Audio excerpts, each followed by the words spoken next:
When I opened my purse, I froze at the sight of a strange device inside. Sensing something was terribly wrong, I took it straight to the nearest police precinct. After examining it, an officer walked over to me, his face twisted with panic and fear, and said, "Danger, ma'am. This isn't just some random gadget." I stood there in shock, unable to believe the explanation the officer gave me.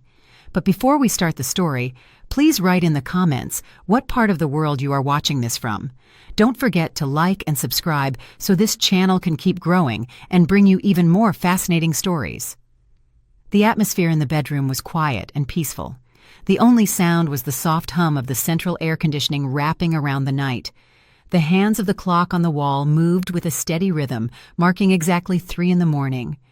Zinnia was still deep in a calm, heavy sleep. Her dreams felt distant and fuzzy. However, that calm was shattered when the landline on the nightstand rang with a piercing shrillness. The ring tore through the silence of the night like a long scream, forcing her consciousness to claw its way back to the surface. Zinnia woke with a start, her heart hammering a mile a minute. She blinked, trying to gather the pieces of her soul still scattered in the dream world. Her hand fumbled in the darkness for the receiver. Who would be calling at such an ungodly hour? She thought with apprehension. Calls this late never brought good news. With a trembling hand, she lifted the receiver and brought it to her ear. Her voice sounded raspy as she greeted the person on the other end of the line. It was a man's voice, gripped by panic and haste. He said he was a neighbor of her mother, Eula, from down in the country. Without beating around the bush, he delivered the news that made Zinnia's blood run cold in her veins. He told her that her mother, Eula, had suddenly lost consciousness and was in critical condition. Zinnia's breath hitched. The image of her mother's face, elderly now and living alone back home, flooded her mind instantly. Tears welled up in her eyes. The fear of losing the person she loved most tightened her throat until she couldn't breathe. The man on the phone urged her to come immediately, as her mother's condition was worsening by the second. Zinnia dropped the receiver, which fell back into place with a dry thud. She turned to the other side of the king-sized bed and shook the body of her husband, Theron, who was sleeping with his back to her. "Theron!" She screamed his name in desperation. Theron stretched slowly and opened his eyes with a look that was slightly annoyed, yet serene. Zinnia, between sobs and with a broken voice, explained that her mother was dying and she had to go back home right now. She expected Theron to jump out of bed, get ready, and grab the car keys to drive her, like any supportive husband would. However, Theron's reaction was completely unexpected. The man sat up on the edge of the bed, rubbing his face slowly. Then he looked at Zinnia with an indecipherable expression. He didn't seem alarmed at all. Theron grabbed her shoulders and tried to calm her down with a voice that was soft but firm. He said he would love to go with her, but today was a crucial day for his career. He reminded her of the important meeting with the board of directors taking place that very afternoon. That meeting would determine the future of the company and Theron's position in it. If he didn't show up, years of effort would go down the drain, and they could lose everything. Zinnia fell silent, hearing her husband's explanation. A pang of disappointment shot through her heart. In such a critical moment, she desperately needed support, but she also knew how hard Theron worked to maintain their comfortable lifestyle. Zinnia was an accommodating wife and always tried to understand her husband's position. Reluctantly, she swallowed her pride. She said she understood and would go alone. Theron nodded, saying it was the best option. He asked her to get ready quickly while he warmed up the car and packed everything she needed for the trip so she wouldn't have to worry about a thing. Zinnia rushed to the bathroom to wash her face, which was swollen from crying. The cold water on her skin helped her think a little more clearly. Although anxiety for her mother's condition dominated her feelings, she dressed in comfortable clothes and wrapped her hair quickly but neatly. There was no time to look in the mirror. Her mind was already flying toward her mother's house in the country, hundreds of miles away from the city where she lived. She prayed internally, begging God to protect her mother until she arrived. Meanwhile, downstairs, Theron seemed busy between the kitchen and the garage. He grabbed one of Zinnia's travel bags and started packing various things. He put in a bottle of mineral water, some sandwiches, and a pack of tissues. His movements were calm and methodical, not like those of someone whose wife was suffering a tragedy. After packing the food, Theron took a small box from a hidden drawer in his study. He looked at the box for a moment with an icy expression and then slid it deep into Zinnia's bag. At the bottom, hidden under the folds of a spare jacket, he zipped the bag tight and carried it to the car. Zinnia came down the stairs in a hurry. She saw Theron standing by the car, the engine already purring softly. Theron opened the door for Zinnia and placed the bag he had prepared on the passenger seat. He looked at her with an expression that seemed full of concern. He asked her to be careful on the road, not to speed, and to let him know as soon as she arrived. Zinnia nodded. Tears welled up again. She felt guilty for having to leave her husband alone to take care of the house, but her worry for her mother was much greater. Zinnia gave Theron a kiss, asking for a blessing so her trip would go well. Theron kissed her forehead, a kiss that seemed normal, but for Zinnia, it was a source of strength. Zinnia got into the car and buckled her seatbelt. She took a deep breath, trying to calm the beating of her heart, which was still racing. Theron closed the car door and signaled for her to go. The car backed out slowly to leave their luxurious suburban driveway. When the car started to pull away from the yard, Zinnia looked in the rearview mirror. She saw Theron's figure standing on the dimly lit porch. Her husband didn't go straight back inside. He stood tall, watching as Zinnia's car drove off. From the distance, the silhouette of Theron's face was blurry. Zinnia couldn't clearly see her husband's expression, but something gave her a bad vibe. Theron pulled his cell phone out of his pocket and started typing something instead of waving goodbye as usual. Zinnia brushed off that strange sensation. She thought maybe Theron was contacting a colleague to prepare for the meeting. She had to focus on driving. The trip to her mother's town would take about 4 or 5 hours if traffic was light. At this hour, the interstate would be deserted, and she could go faster. The image of her mother's face filled her thoughts again. She hoped it wouldn't be the last time she could see her smile. With firm determination, Zinnia stepped on the gas. She launched the car through the darkness of the early morning, leaving behind her home and her husband, who slowly disappeared around a curve.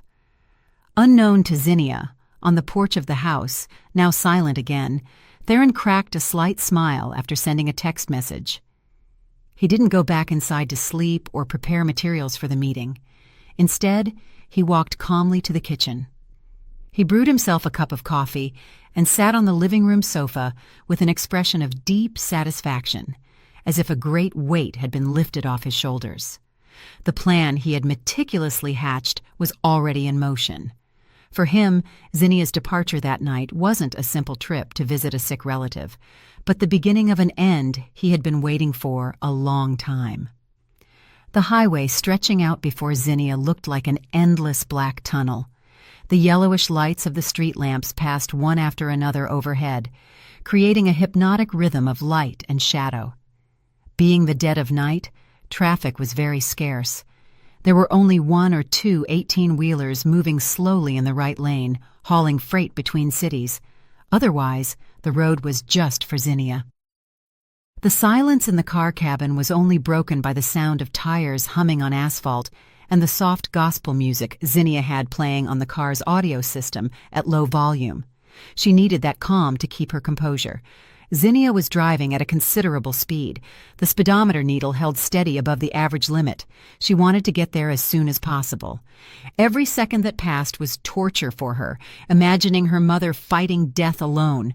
However, amidst her anxiety, Zinnia started to notice something strange about her vehicle. At first, she thought it was just her imagination due to fatigue and sleepiness, but the sensation became increasingly real. The car, which normally glided smoothly, now felt a bit heavier. A fine vibration traveled up from the bottom of the car to the steering wheel she was gripping. It wasn't a normal vibration. It was different from what you feel when hitting a bump. It sounded like a low, constant hum, as if something was attached to the engine or the chassis of the car and affecting its aerodynamics. Zinnia tried to ignore it. She thought maybe the car just needed a routine checkup that Theron might have overlooked due to his busy schedule. She tried to stay focused on the road. An hour passed and Zinnia was already far from the city. The darkness on both sides of the highway was getting denser, dominated by woods and fields that couldn't be seen. Suddenly, the gas indicator on the dashboard blinked orange. Zinnia frowned. She remembered that the day before yesterday Theron had told her he had filled the tank. Did the car consume that much, or had Theron forgotten to fill it up? Zinnia slowed down. She couldn't risk running out of gas in the middle of a deserted highway like this. She saw a sign indicating a rest area with a gas station about 3 miles ahead. Zinnia decided to stop for a moment. Besides getting gas, she wanted to use the restroom and wash her face to wake up. She put on her left blinker and slowed down as the car veered into the rest area. The place looked deserted.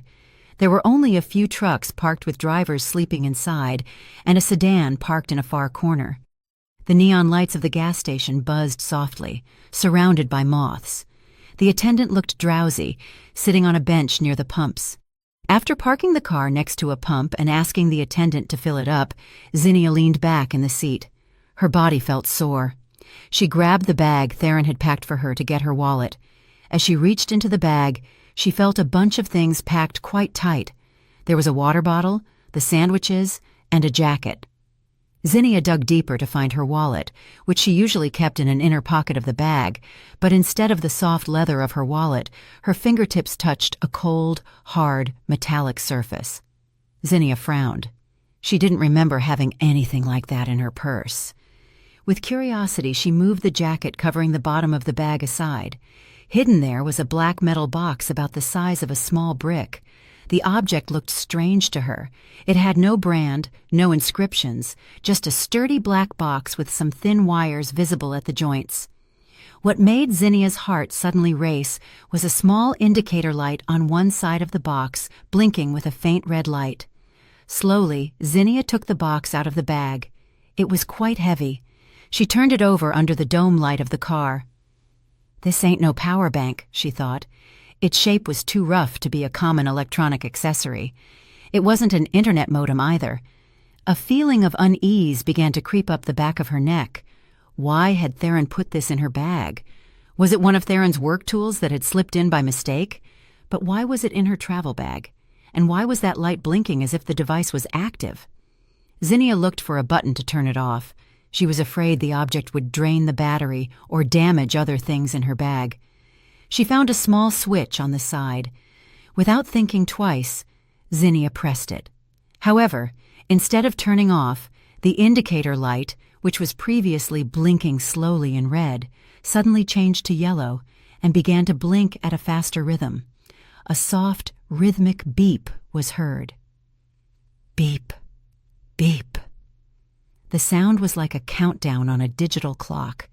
A glacial chill ran from her fingertips through her entire body.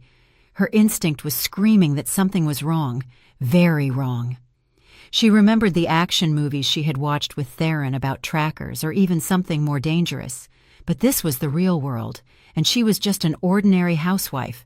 It was impossible for there to be an object like this in her bag. She tried to dismiss those bad thoughts, but the tremor of fear wouldn't go away. She looked at the gas station attendant who was closing her fuel cap outside the window. The outside world seemed normal, but inside this car, Zinnia felt she was holding a deadly mystery.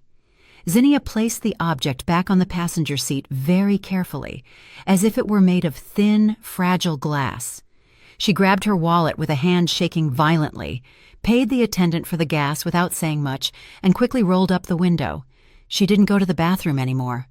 Her urge to urinate disappeared suddenly, replaced by a baseless but very intense terror. She looked at the black object now blinking in yellow. Her mind was a whirlwind. Should she call Theron and ask him? But a little voice inside her forbade it. The image of Theron's face on the porch, that indecipherable smile, and his decision not to go with her to see her mother. All the puzzle pieces spun in Zinnia's head.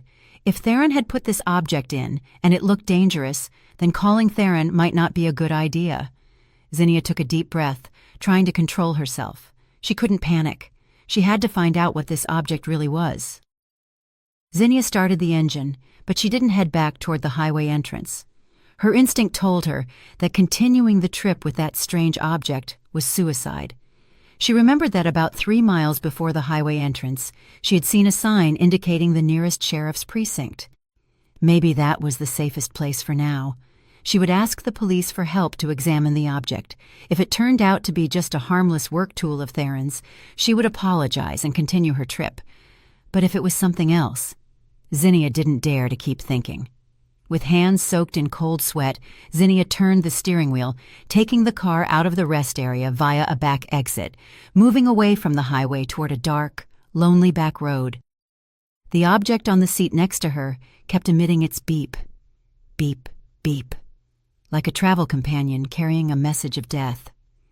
Zinnia sped through the night, no longer to save time for her mother, but to save her own life from a terrifying uncertainty. Zinnia turned the car and pulled into the precinct parking lot, which looked deserted but was well lit by floodlights. The building wasn't very big, with weathered paint and the U.S. flag waving slowly on the pole at the entrance. There was only one patrol car parked and several officers' motorcycles. Zinnia parked her car a bit far from the main entrance, driven by an instinct telling her to keep the vehicle away from the building. After turning off the engine, silence reigned again, only interrupted by the rhythmic beeping of the black box on the seat next to her, which now sounded increasingly threatening. With hands still trembling, Zinnia picked up the black box. She carried it carefully, as if carrying her own life in the palm of her hand. She got out of the car and ran toward the front desk. The cold night air chilled her bones and made strands of her hair flutter, but a cold sweat soaked her back.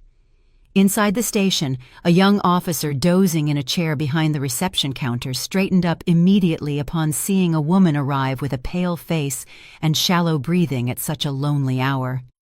Zinnia placed the black box on the officer's wooden counter with a stiff movement. The young officer frowned, looking at the strange object whose indicator light was blinking rapidly in yellow. Zinnia tried to speak, but her voice got stuck in her throat. She could only point at the object while stammering that she had found it in her bag and thought it was dangerous. The officer seemed confused at first and was about to touch the box. Maybe he thought it was just a normal electronic gadget that was broken or lost. But before his fingers touched the metal surface of the box, a firm, authoritative voice stopped him from behind. A middle-aged man in full uniform with a detective's badge on his belt stepped out of an inner office. It was Detective Vance, the head of the precinct, who happened to be working overtime, reviewing some files. His sharp eyes immediately fixed on the black box on the counter. His face, previously serene, tensed up in a matter of seconds. He immediately ordered the young officer to back up and step away from the counter. Detective Vance approached slowly, observing the blinking pattern of the light and the thin wires visible in the cracks of the box. Without touching it, the atmosphere in the room changed drastically, becoming oppressive. Detective Vance looked at Zinnia seriously and asked her where she had gotten that object. Zinnia explained with a trembling voice that she had found it in her bag during a trip out of town. Vance nodded slowly and grabbed his radio. He spoke in police codes that Zinnia didn't understand, but the tone of his voice was of extreme urgency. He requested the nearest EOD unit, Explosive Ordnance Disposal, to report to the location immediately. Upon hearing the word explosive, Zinnia's knees buckled. She had to grab the edge of the counter to keep from collapsing.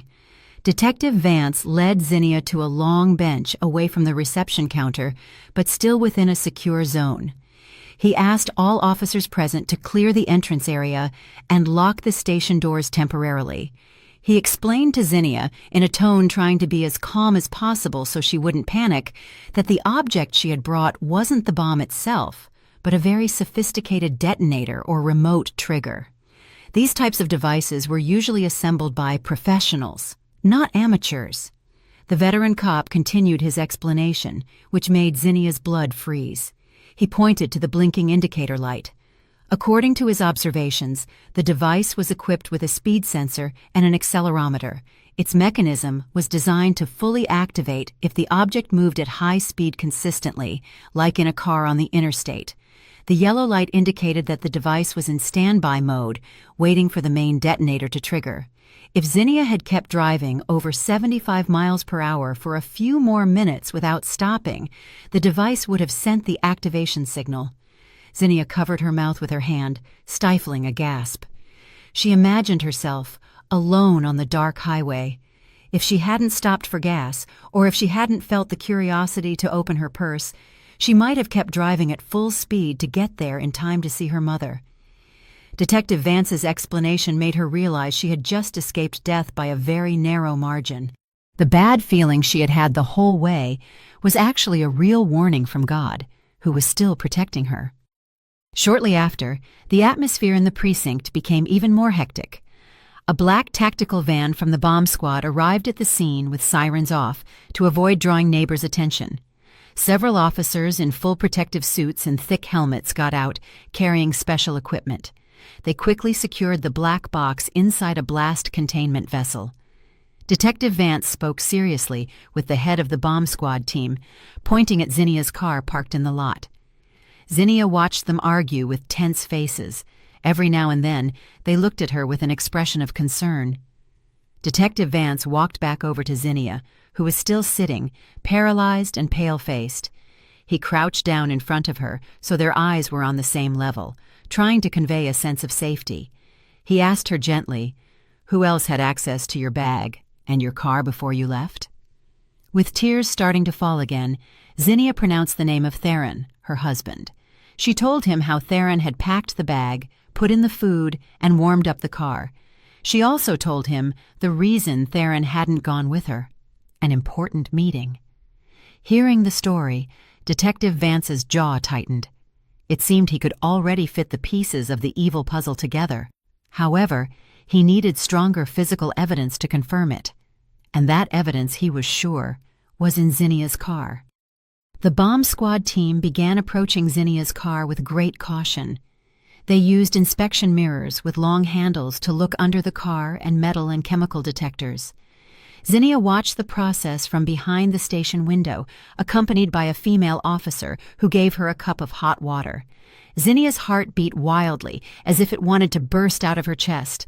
She hoped they wouldn't find anything. She hoped it was all a big misunderstanding or a very bad joke.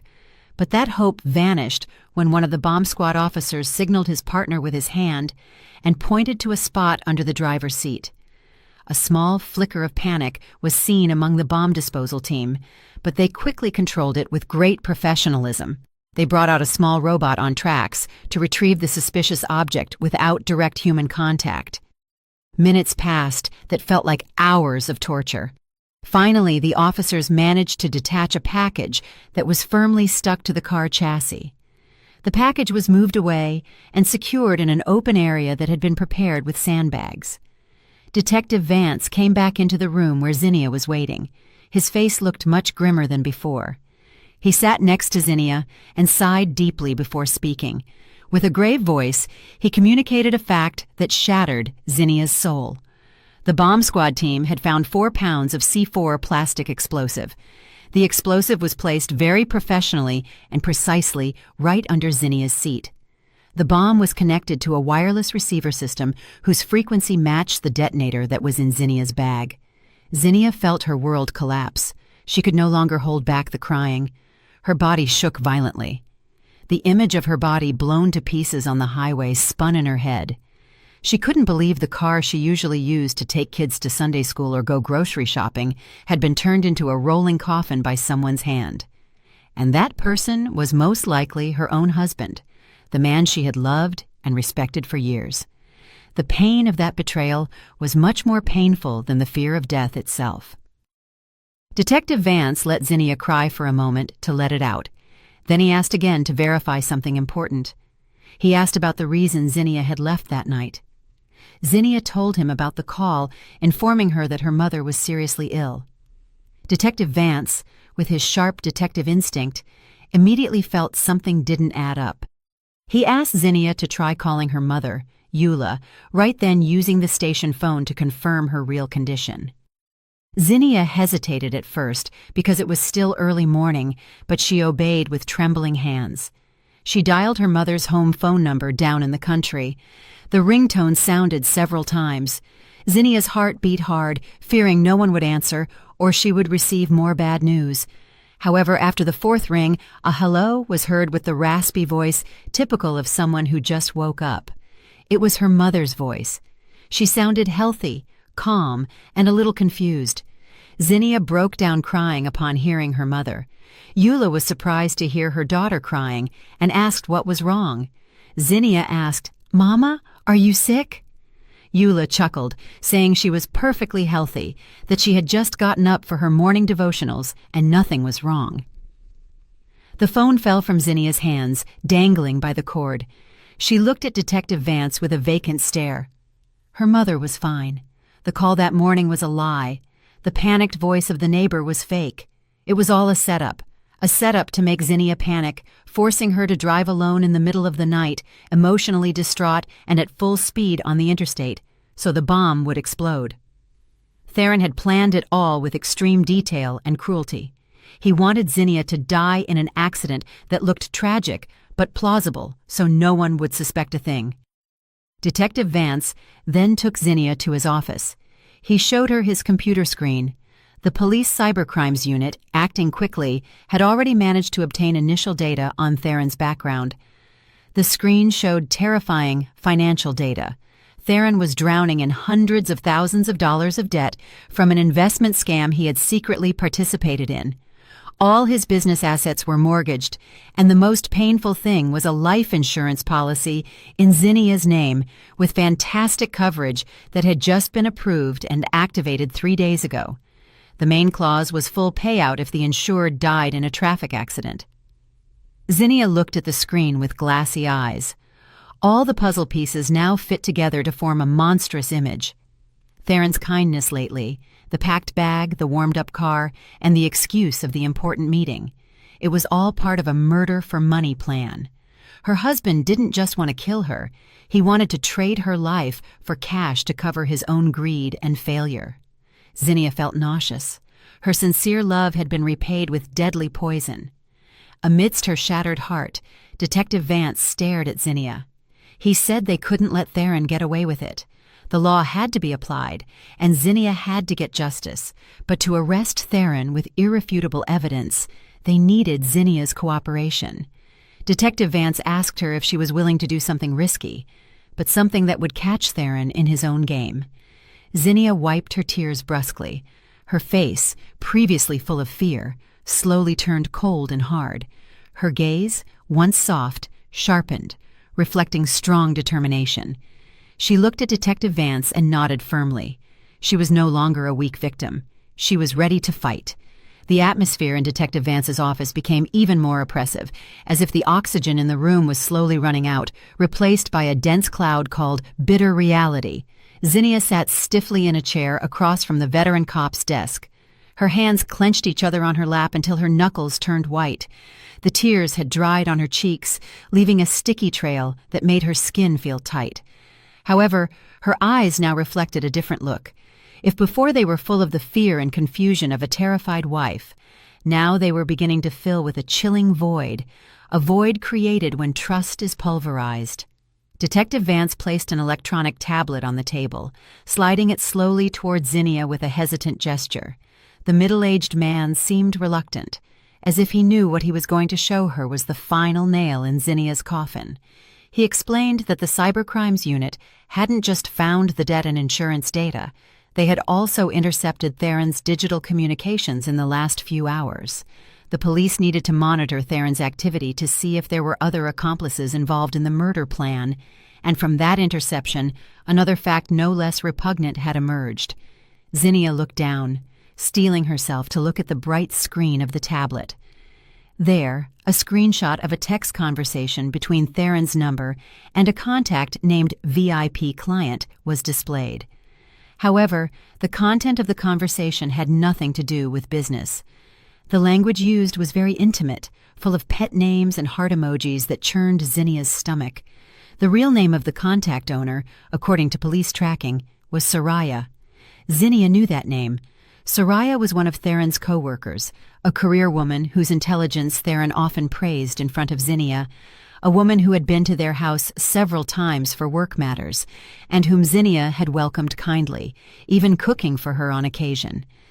Zinnia's index finger trembled as she scrolled through the screen, reading the exchanged messages one by one. The messages were sent right when Theron told Zinnia to leave for the country. Theron wrote a message saying, "The package has been sent," referring to Zinnia having already left. Soraya's reply made Zinnia's blood boil. The woman asked in a sugary tone, "When can we be free and enjoy the money from this big project?"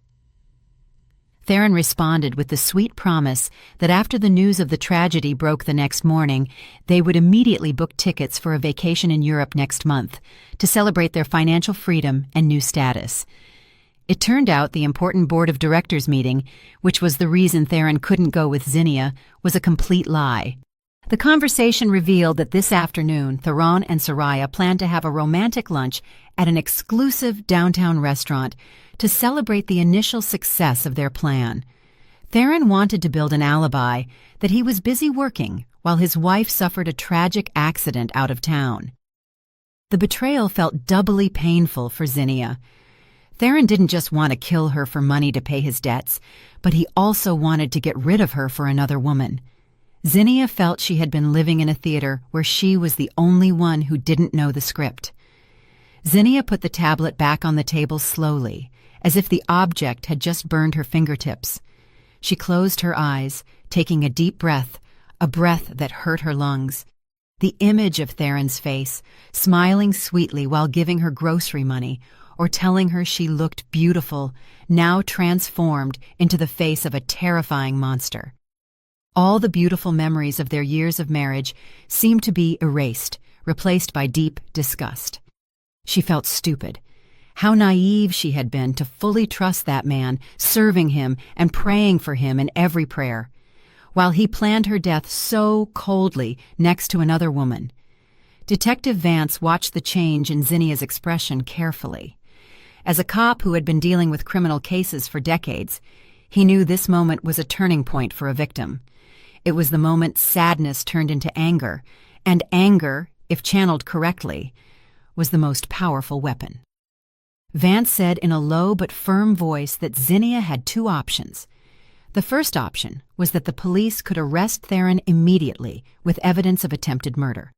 Theron would go to jail, but the legal process would be long, and he could hire an expensive lawyer to reduce his sentence, claiming there had been no victims. The second option, Vance continued, was to play Theron's game. They would make him believe his plan had worked. They would create the illusion that Zinnia had really died. This way, Theron would feel invincible. He would let his guard down, and that's when he would make fatal mistakes that would become irrefutable evidence in court. The police wanted to catch Theron not just planning the crime, but while trying to enjoy the fruits of his crime, including the moment he tried to collect the insurance money. That would be the definitive proof of fraud and premeditated murder that would make him rot in jail for life. Zinnia opened her eyes. There were no tears in them anymore. Her gaze was now cold, as calm as the surface of a deep lake, but with a strong undercurrent. She remembered her mother's face back home, who almost lost her only daughter. She remembered how she almost died absurdly on a lonely highway. The pain in her heart hardened slowly until it became steel determination. She didn't want Theron to spend just a few years in jail and then walk free. She wanted Theron to experience total ruin. She wanted her husband to feel the fall from the highest place he had dreamed of. Zinnia stared at Detective Vance and nodded slowly. She chose the second option. She was willing to be the bait. Suddenly, Zinnia's cell phone on the table vibrated briefly. The screen lit up showing a notification of an incoming message from Theron. "My love." Zinnia's heart beat hard, a mix of hate and fear. Detective Vance signaled her not to touch the phone yet. He read the message from a distance without unlocking it. The message said, "Babe, honey, why haven't you let me know? Where are you? I'm worried. I have a bad feeling." A message that would seem very loving to a stranger. However, for Zinnia and Vance, who knew the truth, the message sounded terrifying. Theron was checking his target's position. Detective Vance thought for a moment, mapping out a strategy. He told Zinnia they shouldn't reply to the message. Leaving the message unread would make Theron increasingly anxious and curious. If Zinnia replied, Theron would know she was still alive and had the phone. Silence was the best weapon right now. They had to let Theron speculate. Had the bomb exploded? Was the signal lost? Uncertainty would begin to slowly devour Theron's calm. Zinnia obeyed the order, leaving the phone where it was. It disgusted her to see the name Theron, my love, on her phone screen.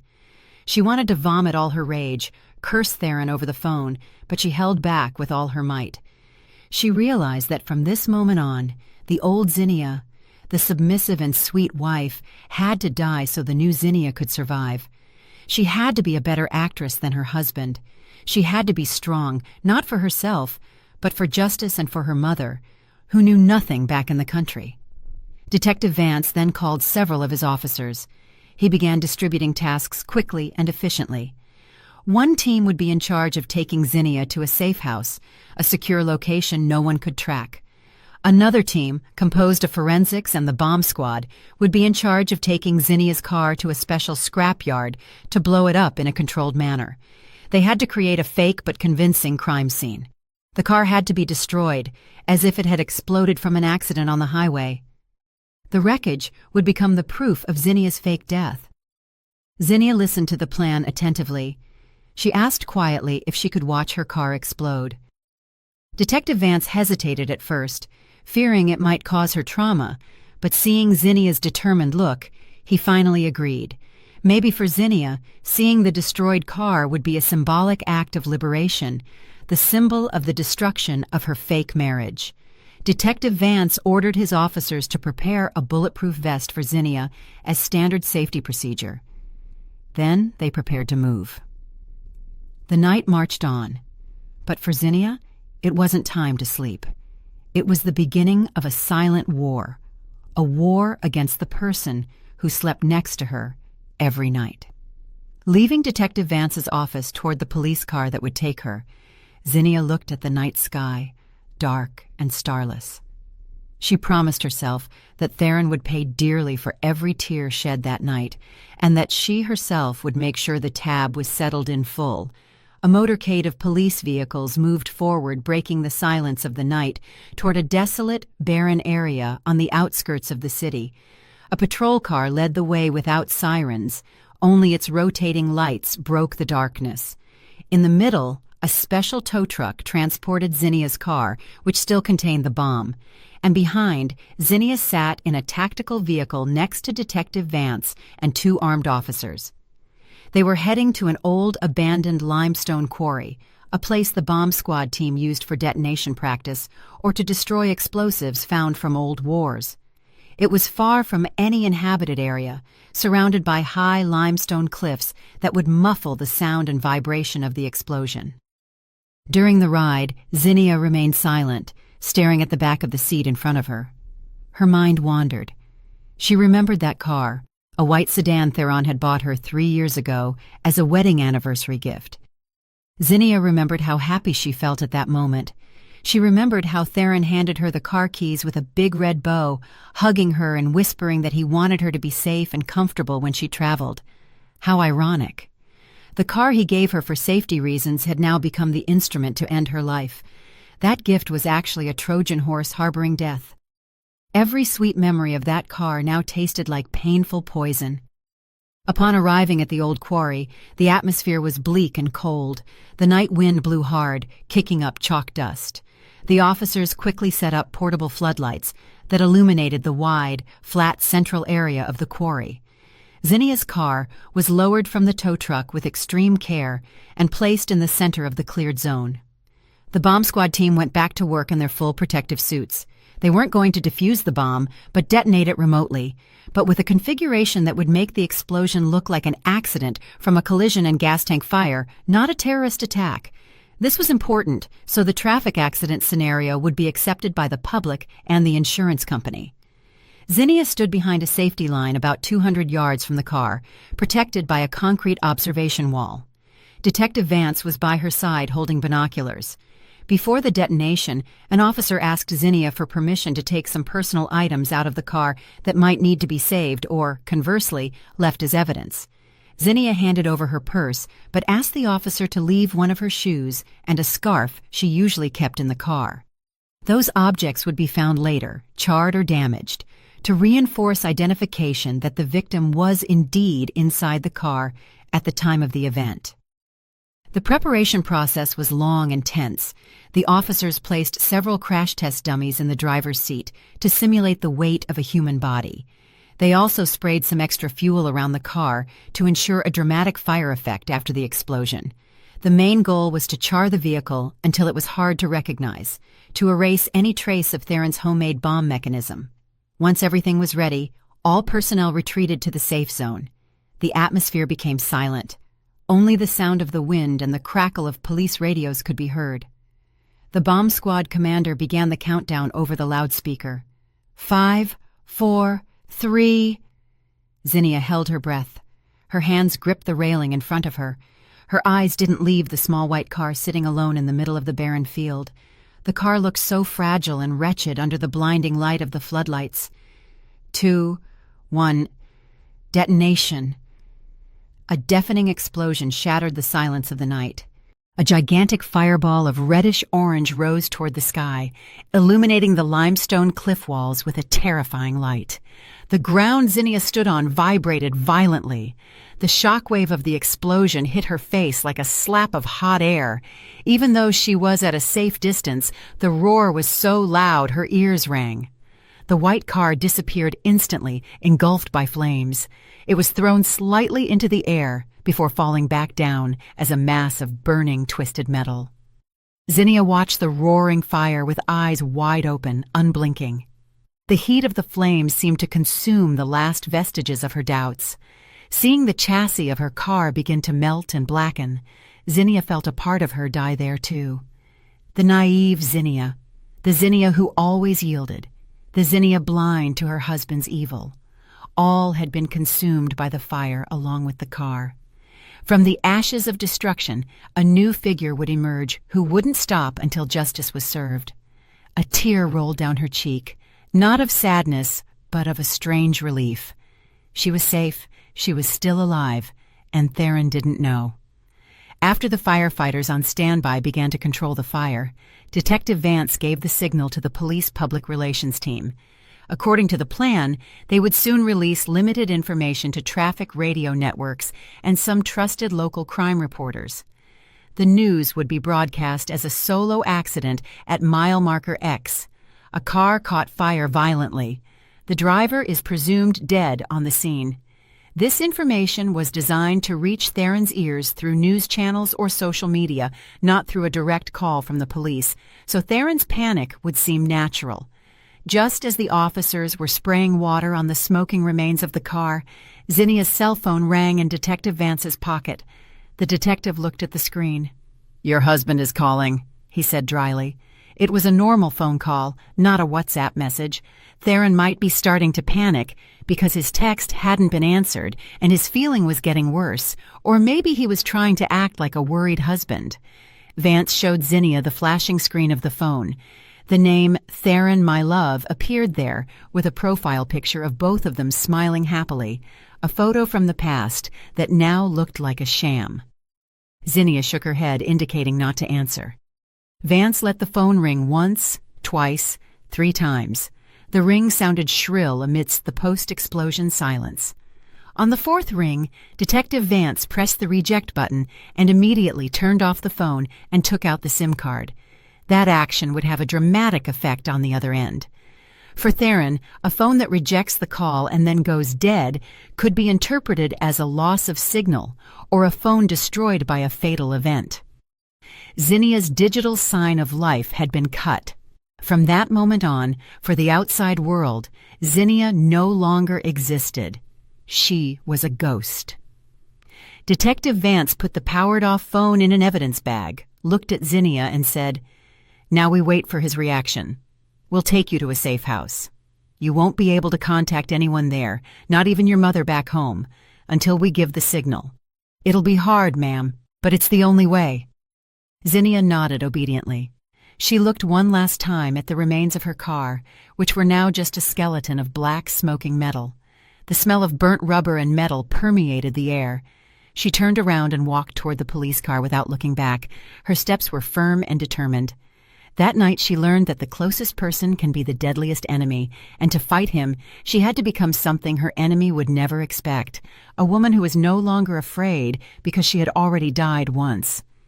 The atmosphere in the private booth of the restaurant, located on the top floor of a skyscraper, was quiet and exclusive.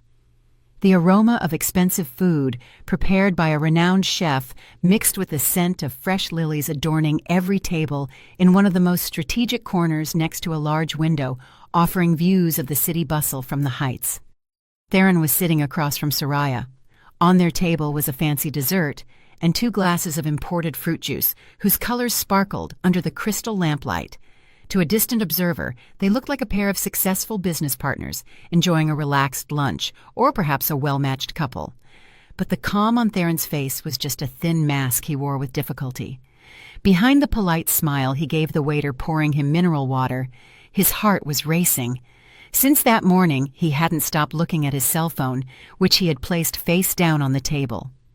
The last message he sent to Zinnia never received a reply. His calls wouldn't connect either. That uncertainty had him restless. Had his plan worked? Had the bomb exploded according to his calculations? Or was there some technical glitch that saved Zinnia and now she was on her way home or reporting him to the police? Those bad thoughts spun in his head like an uncontrollable top. Soraya, a beautiful woman in an elegant blazer and perfectly styled hair, noticed the restlessness of the man in front of her. She touched Theron's hand gently, giving it a little squeeze intended to calm him, but which felt demanding, whispering so as not to be heard by other patrons. Soraya whispered, asking why he looked so tense. She reminded him they should be celebrating this day as the beginning of their new future. Soraya urged Theron to relax, because if he kept looking at his phone with a panicked face, people would start to suspect. Theron tried to smile, nodded slightly, and took a sip to moisten his dry throat. Suddenly, the attention of all the restaurant patrons shifted. The large TV screen on the wall, which normally only broadcast stock market news or travel promos without sound, now showed a striking red banner with the text "Breaking News" at the bottom. The restaurant manager turned up the TV volume because the news being broadcast was considered important and urgent. Theron turned stiffly toward the screen. His heart seemed to stop for an instant. On the screen, a news anchor with a serious face reported a fatal accident on Interstate 95 headed south. The camera then switched to amateur video footage from the scene. The image was shaky and blurry, but clear enough to show a white sedan engulfed in huge flames on the shoulder. Thick black smoke rose into the daytime sky. The news narrator mentioned that the car had exploded and burned violently, presumably after losing control and hitting the guardrail, causing a leak in the gas tank. It also mentioned that the driver, allegedly a woman, had died on the scene, unable to escape. In that instant, Theron knew he had to start his performance. It was the moment he had rehearsed in front of the mirror, over and over. He dropped his glass on the floor on purpose. The loud sound of breaking glass made every eye in the restaurant focus on him. Theron stood up, his body trembling. His eyes were wide, fixed on the TV screen. He screamed hysterically, pronouncing Zinnia's name with a voice raw and full of despair. He pointed at the TV screen, acting as if he recognized the car's license plate, which was actually charred and couldn't be seen clearly. Soraya, who was also ready for her role, got up quickly and hugged Theron, pretending to calm him. Theron collapsed on the floor, crying and screaming like a husband who just lost half his soul. Several waiters and other customers surrounded them quickly with concerned faces. They offered help, water, and words of comfort. Theron played his role to perfection. He pounded the floor, raving about how much he regretted letting his wife go alone, about how much he loved her. Inside, Theron smiled maliciously. No one doubted his grief. His alibi was being built solidly in front of dozens of witnesses. After that brief drama, Theron, supported by Soraya, quickly left the restaurant. They headed at full speed to the county hospital nearest the accident site, where, according to the news, the victim's body had been taken. During the ride in his luxury car, Theron's crying ceased as soon as the door closed and the tinted windows isolated them from the outside world. He wiped his face with a wet wipe, erasing the trail of his crocodile tears. He turned to Soraya and asked in a cold tone if she had made sure all the insurance policy documents were safe and nothing was missing. Soraya nodded with a crooked smile, praising Theron's performance, which, according to her, deserved an award. Upon arriving at the hospital, the atmosphere in the morgue was cold and smelled of disinfectant. Several police officers, including Detective Vance in plain clothes, were already there. Theron put his face of deep grief back on. He walked stumbling toward the steel table, where an orange body bag lay stiffly. The coroner explained in a compassionate tone that the condition of the body was regrettable, charred to the point of being physically unrecognizable. However, they had found remains of personal items, a piece of fabric from a scarf, and a woman's shoe that had survived the fire. The officer showed the evidence already in a clear plastic bag. Theron looked at the partially melted shoe. He recognized it as Zinnia's shoe. He grabbed the bag with trembling hands, pressed it against his chest, and started crying inconsolably again. He screamed Zinnia's name, asking for forgiveness and promising he would always pray for her. Detective Vance watched every move Theron made from a corner of the room with a piercing gaze behind his sunglasses. He saw how Theron glanced occasionally at the hospital administrative staff as if impatient to get it over with. The height of Theron's vileness came when they asked him to sign a waiver for the autopsy and the form to release the body. Theron argued he didn't want his wife's body subjected to further indignities since she had suffered enough, and he wanted to bury her with dignity as soon as possible. But when the official handed him the pen, Theron whispered to the clerk with a tone of urgency he tried to disguise as panic. He asked when the official death certificate would be ready, as he needed it urgently for bank paperwork and to close the deceased's accounts, although what he was really looking for was the main requirement to claim the insurance. The clerk, who had also been briefed by the police, replied that the certificate would be ready the next morning. Theron nodded quickly. His eyes shone for an instant with a greed he couldn't hide. Then he went back to hugging Soraya, who was standing by his side like a supportive colleague. Behind that hug, Theron whispered a sentence of victory in Soraya's ear. "We did it. Those 2 million are ours." Soraya returned the hug tightly, imagining the designer bags and luxury vacations she would soon enjoy. They didn't realize that in the next room, through a one-way mirror, Zinnia was standing motionless, witnessing the whole scene. Her heart, previously full of love, was now completely frozen, ready to deliver a punishment to match. 3 days had passed since the fake funeral. A new mound of red dirt with a wooden marker bearing Zinnia's name was now in the municipal cemetery, but inside was just an empty casket filled with banana tree trunks for weight. A secret only the police and Zinnia herself knew. Theron was now sitting alone on the leather sofa in the living room of his spacious and luxurious house. The atmosphere of the house was different. Normally, at this hour, Zinnia would be busy in the kitchen making dinner or praying in her little prayer closet near the back garden. But now the house was silent, a silence that, instead of being relaxing, pressed on his eardrums. Theron sipped his black coffee, which was starting to get cold. On the table in front of him were scattered important documents: the insurance policy, the death certificate, the police report of the fake accident, and a list of assets he could liquidate soon. He felt on top of the world. The insurance company had already contacted him, and the claim process was moving smoothly. They just needed a final meeting for the symbolic handover and fund transfer, scheduled for the day after tomorrow. Theron smiled widely, imagining the zeros in his bank account, all his investment debts paid off, and the rest more than enough to live in luxury with Soraya. However, his feeling of victory began to be disturbed by small, strange details. Since returning from the funeral the previous afternoon, he felt watched. At first, He thought it was just the effect of exhaustion and a normal subconscious guilt. But the disturbances became increasingly real and physical.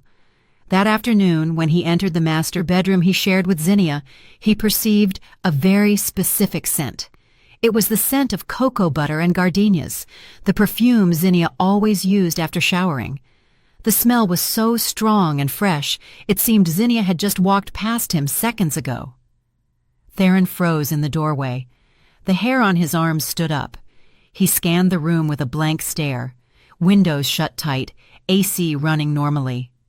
He tried to chase away his fear with logic. Maybe some of Zinnia's perfume spilled or lingered in the curtains. He walked quickly and threw the windows wide open to dissipate the smell. Then he sprayed lemon air freshener in excess. He didn't want a single trace of Zinnia left in that house, especially traces that could awaken unwanted memories. The night wore on, and the disturbances continued. While Theron was concentrated calculating the money split on his laptop, he suddenly heard a faint sound from the back of the house. The sound was soft, rhythmic, and very familiar.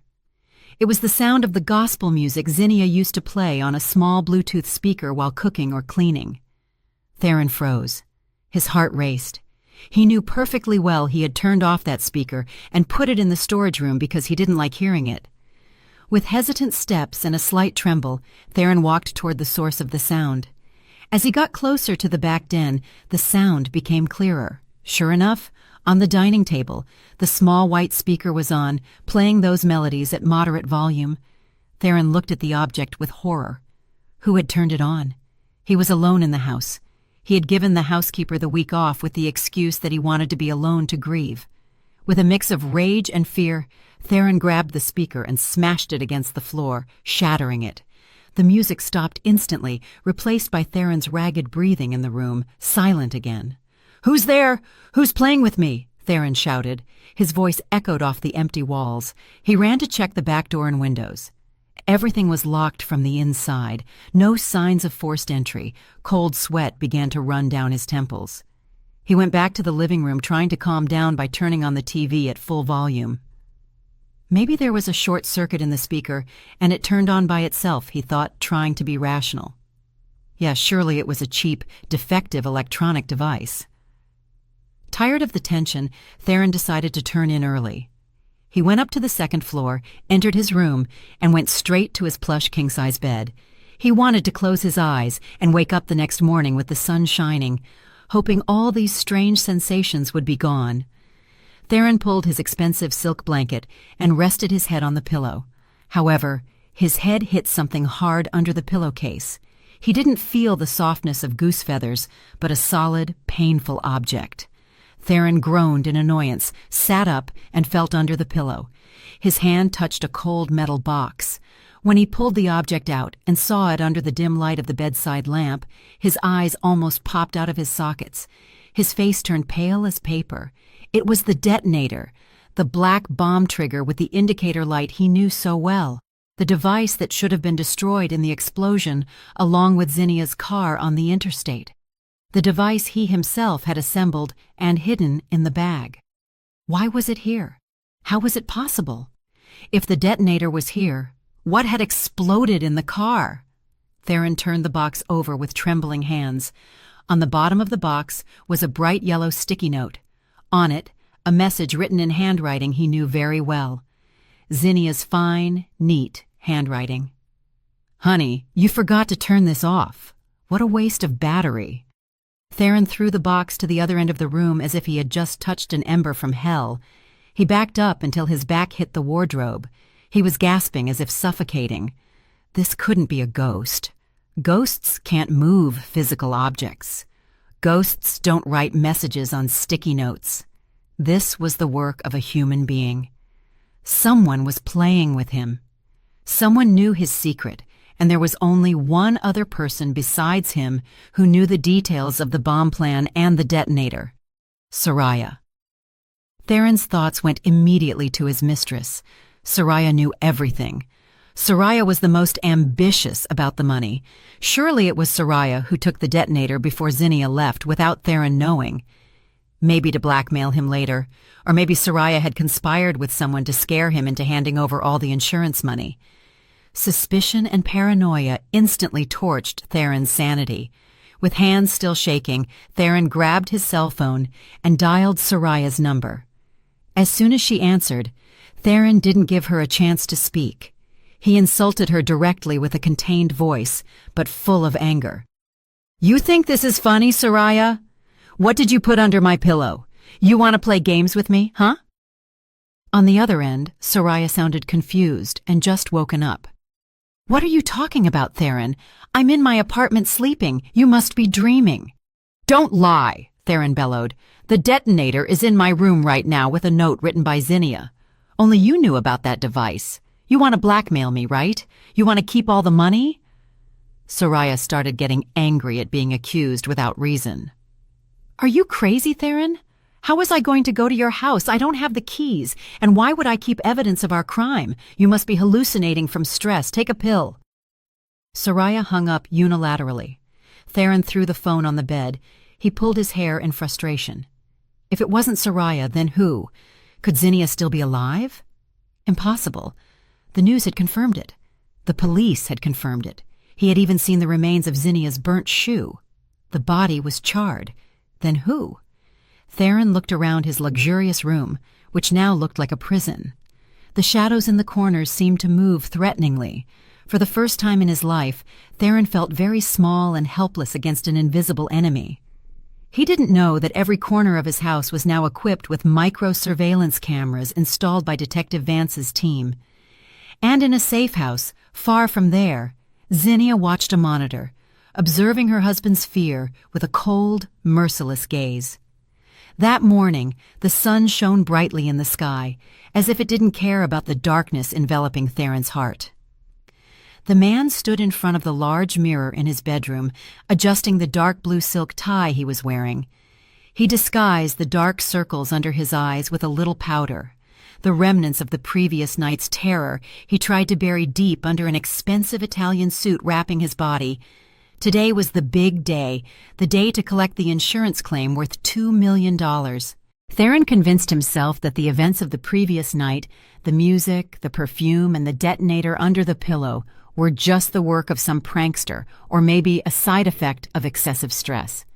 As soon as the money hit his account, he would sell the house immediately and move into a new penthouse with Soraya. He would leave all bad memories here. Money is the most effective cure for all kinds of fears, Theron thought. He picked Soraya up in the lobby of her apartment. The woman was stunning in a formal, understated outfit that still highlighted her curves, posing as Theron's personal assistant.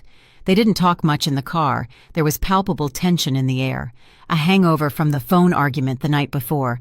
However, the shine of the promise of millions of dollars made them agree to a temporary truce.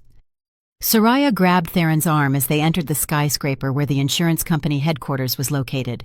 The building was imposing, with polished marble floors and people walking with quick, confident steps. Theron felt like he was part of that elite again, the class of winners who could do anything and get away with it. They were received very politely by the VIP receptionist and led directly to an executive conference room on the top floor. The room was very spacious, dominated by a long, shiny mahogany table and comfortable leather chairs. A glass wall on one side of the room offered a breathtaking panorama of the city. Inside the room, 3 men in suits were already waiting, introducing themselves as the claims director, the head of legal, and the company notary. They greeted Theron with compassionate faces, expressing once again their condolences for the tragedy his wife had suffered. Theron put on his best face of sorrow, nodding weakly and saying thank you with a trembling, fake voice. The meeting began with formalities. The claims director praised Theron as a very meticulous and responsible client for having thought of his beloved wife's future protection, even though fate had dictated otherwise. Theron listened to the praises with a swollen heart, but tried to maintain a humble appearance. Soraya sat next to him, opened a notebook, and pretended to take notes on important points. Although her hands trembled with contained excitement, the settlement documents were stacked neatly in front of Theron. Only the final signature and biometric verification were missing. Theron felt victory was within reach. He could almost feel the texture of the money at his fingertips. But the atmosphere of the room changed suddenly when the head of legal said that before the signature, there was a standard company procedure to review the timeline of events as a formality for internal documentation. He asked permission to project a brief video presentation on the large projector screen at the end of the room. Theron nodded, relaxed, thinking the video would just be a company profile or a summary of his insurance policy data. The lights in the room dimmed automatically, and the projector screen lit up bright white. Theron leaned back comfortably in his chair, ready to get through this boring formality in exchange for his money. The video began. However, instead of the insurance company logo or financial charts, the screen showed a grainy black and white recording. The camera angle was from above, focusing on a wide room full of objects. Theron frowned, feeling the place looked familiar. His heart started beating faster when he recognized the tile floor and the layout of the tool cabinets. It was the garage of his house. The date and time in the lower left corner of the screen showed 3:00 a.m. Exactly the night of the event, before Zinnia left. Theron's breath hitched. He saw himself entering the camera frame. In the video, Theron was seen wearing a t-shirt and shorts carrying a toolbox. He approached Zinnia's white car, then lay on the floor and slid under the car beneath the driver's seat. The video had high enough quality to show what he was holding. His hands were busy assembling something, sticking a package that clearly wasn't part of the car engine. A few minutes later, Theron slid out from under the car, dusted off his hands, and pulled out a small black box, the detonator, while smiling widely toward the hood of the car, as if he had just completed a work of art. The blood seemed to disappear from Theron's body. His face turned wax pale. He froze in his chair. His eyes were wide, fixed on the screen which now showed his face in close-up from another hidden camera whose existence he had no clue about. Now he remembered. That camera, a small camera he had installed a year ago to watch his housekeeper, whom he suspected of stealing food, but he had forgotten to turn it off and forgot the data saved automatically to the cloud. Theron turned terrified toward Soraya. Soraya's face was just as pale. Her mouth hung open in disbelief. The woman slowly slid her chair away from Theron, as if Theron were a contagious, deadly disease. The insurance executives in front of him weren't smiling kindly anymore. Their faces were now cold, hard, and full of judgment. The claims director, who previously praised him, now looked at him with contempt. There were no more words of condolence. The silence in the room was deafening. Only the hum of the projector could be heard, still playing the proof of Theron's crime over and over. Theron tried to open his mouth to deny it, to scream that it was a manipulated video, a deepfake, but he had no voice. His throat closed up from real fear. He realized he had voluntarily walked into the lion's den. Suddenly, the presentation on the screen stopped and was replaced by large red letters. Claim denied. Evidence of premeditated murder. At the same time, the lights in the room came back on with full intensity, dazzling Theron's eyes, which were already seeing blurry. The sound of the lock on the room door turning was heard clearly from the main entrance. Theron turned with jerky movements toward the door. He hoped this was just a nightmare. He hoped to wake up in his room and none of this was real. But when the heavy mahogany door opened slowly, Theron's hopes shattered. The figure that entered the room made him let out a strangled cry. He backed up until his office chair tipped over backward. He fell onto the carpeted floor, crawling backward, shaking violently, as if seeing a ghost risen from the grave to claim revenge. The figure stopped upright in the doorway, illuminated by the bright hall light, creating an elegant but intimidating silhouette. It was Zinnia. Not a ghost, not a shadow, but the real Zinnia, dressed in an elegant navy blue dress with her hair pulled back nicely. Her face was fresh, her cheeks pink and healthy, very different from the image of the charred corpse that had tormented Theron's mind. Zinnia walked in calmly. Every click of her heels on the marble floor sounded like a judge's gavel dictating the death sentence for Theron. Behind Zinnia was Detective Vance in full uniform, accompanied by 2 police officers armed with assault rifles, ready to act. "Ghost! Demon! Go away!" Theron screamed hysterically, covering his face with his arms. His legs kicked in the air. He completely lost his sanity for a moment. For him, seeing Zinnia alive was logically impossible. He was sure the bomb had exploded. He saw the video on the news. He saw her burnt shoe. So how was it possible this woman was here? And Soraya, sitting in a corner of the room, also screamed in fear. She tried to hide behind the conference table. Her body shook violently, realizing her game was over. Zinnia stopped 2 steps from Theron, who was curled up pathetically on the floor. She looked at her husband, the man she once considered her guide, her protector, and the love of her life. Now he was nothing more than a greedy coward. There was no longer love in Zinnia's heart, nor sadness.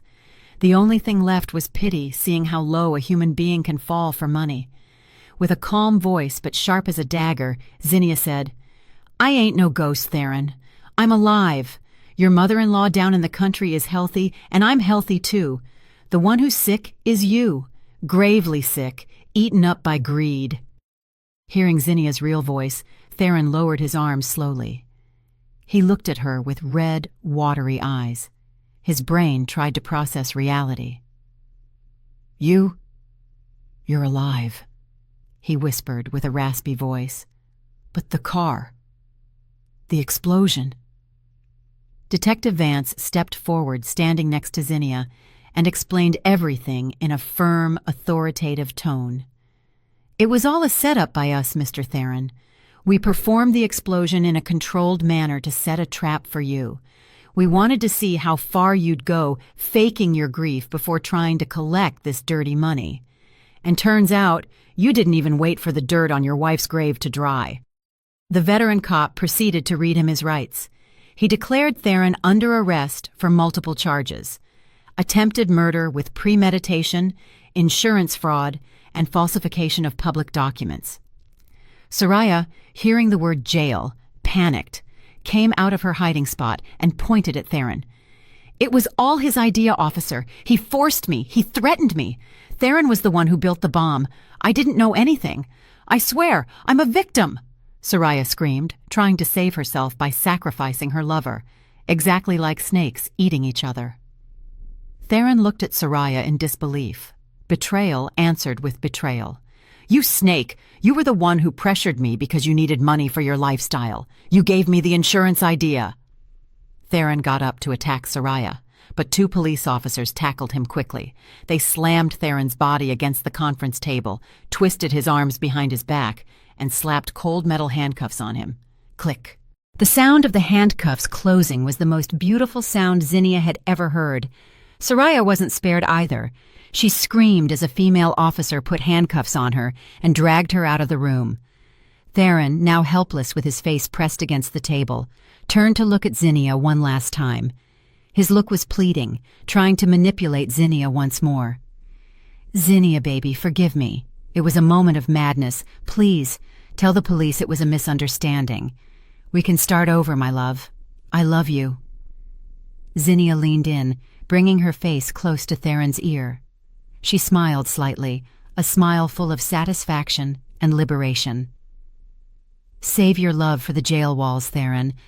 And as for the insurance, don't worry. That money will never be collected, but your debts will still be waiting for you. Enjoy your hell on earth." Zinnia turned around and walked out of the room without looking back, leaving Theron screaming her name as he was dragged away by the police. 6 months later, the morning in a small town at the foot of the hills was incredibly peaceful. The fresh, pure air caressed Zinnia's face as she sat on the porch of a simple farmhouse. In her hand, she held a cup of hot jasmine tea. Beside her, her mother, Eula, sat quietly, combing her hair, which was now completely white. Both enjoyed the view of the green fields stretching in front of the house. No honking horns, no midnight phone calls, no more fear. Zinnia picked up her phone, which was on the table, and opened a national news app. The main headline that day showed the faces of Theron and Soraya in orange jumpsuits. The headline read in large letters, Maximum sentence for perpetrators of attempted wife murder for insurance, life imprisonment without parole, and all assets seized to pay debts. The article mentioned that the judge found no mitigating factors for Theron, as his crime was considered extremely sadistic and planned. Theron would spend the rest of his life behind bars, alone, ruined, and humiliated by the entire country. Soraya received a 20-year prison sentence for her complicity. Zinnia read the news without any particular expression. Her hate had faded slowly, replaced by deep gratitude. God had saved her in an extraordinary way. She had recovered the rights to the house inherited from her father after the court annulled all of Theron's illegal transactions, and she sold that house full of bad memories to start a hydroponic farming business in the country with her mother. The money from the house sale was more than enough to live a simple but happy life. "Baby, your tea's gonna get cold." Her mother's soft voice pulled Zinnia from her thoughts. Zinnia turned and smiled sincerely at her mother. "Yeah, Mama. What you looking at on that phone so serious?" her mother asked innocently. Eula never knew the terrible details of the bomb. Zinnia only told her she divorced because Theron was arrested for a fraud case, to protect her mother's heart health. "Nothing, Mama. Just news about a bad person who finally got what was coming to them," Zinnia replied, turning off her phone screen. She put the device aside. Zinnia took a sip of her hot tea, feeling the warmth spread through her whole body. She watched the sparrows fly across the yard, free and independent, just like she was now. She was no longer the wife afraid of losing her husband. She was a woman who had rediscovered her own strength. The great storm had passed, and now the sky above her head was clear and without a single cloud. Zinnia closed her eyes for a moment, giving thanks inside, and then laughed heartily when her mother told her a joke about the neighbor's chickens. Life was beautiful, and Zinnia had just started truly living. Did you like the story, and which city are you listening from? Thank you so much for your sweet support. I'm looking forward to your comments on the story. On the screen, you can see 2 new life stories that I highly recommend. There's so much more on my channel. Don't forget to subscribe. See you in the next life story with love and respect.